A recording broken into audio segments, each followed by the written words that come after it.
A Course in Miracles, Workbook for Students, Lesson 186. Salvation of the world depends on me. Here is the statement that will one day take all arrogance away from every mind. Here is the thought of true humility, which holds no function as your own, but that which has been given you. It offers your acceptance of a part assigned to you, without insisting on another role. It does not judge your proper role.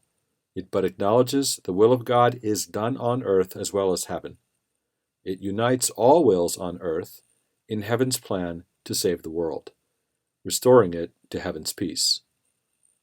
Let us not fight our function. We did not establish it. It is not our idea. The means are given us by which it will be perfectly accomplished.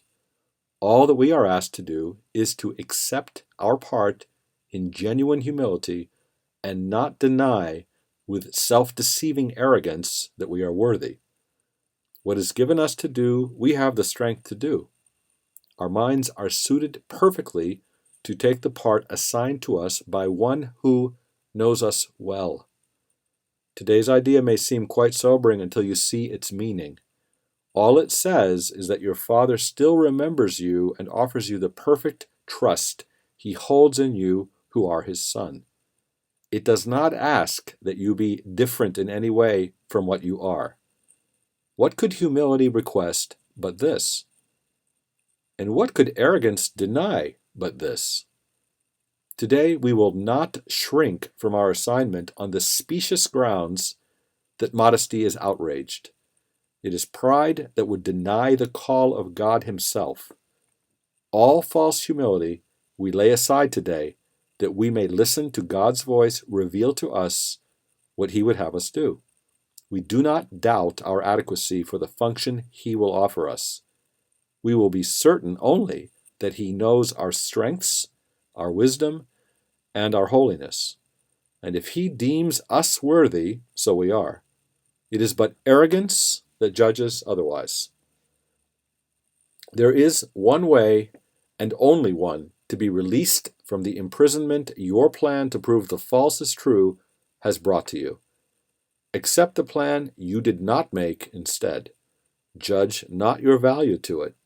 If God's voice assures you that salvation needs your part and that the whole depends on you, be sure that it is so.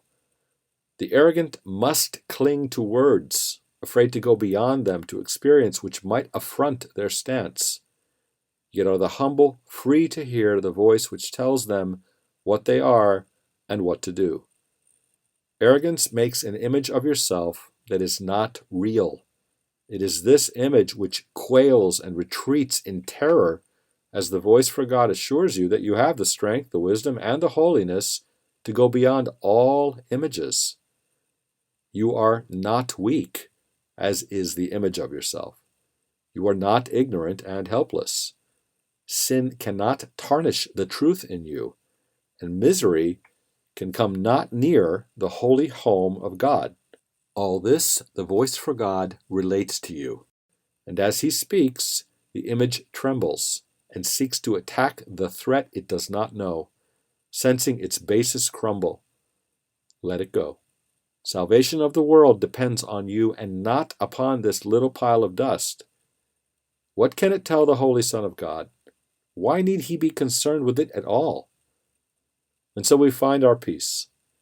We will accept the function God has given us, for all illusions rest upon the weird belief that we can make another for ourselves. Our self-made roles are shifting, and they seem to change from mourner to ecstatic bliss of loved and loving.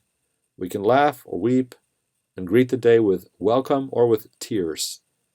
Our very being seems to change as we experience 1,000 shifts in mood, and our emotions raise us high indeed or dash us to the ground in hopelessness. Is this the Son of God? Could He create such instability and call it Son? He who is changeless shares His attributes with His creation. All the images His Son appears to make have no effect on what He is. They blow across his mind like wind-swept leaves that form a patterning an instant, break apart the group again, and scamper off. Or like mirages seen above a desert, rising from the dust.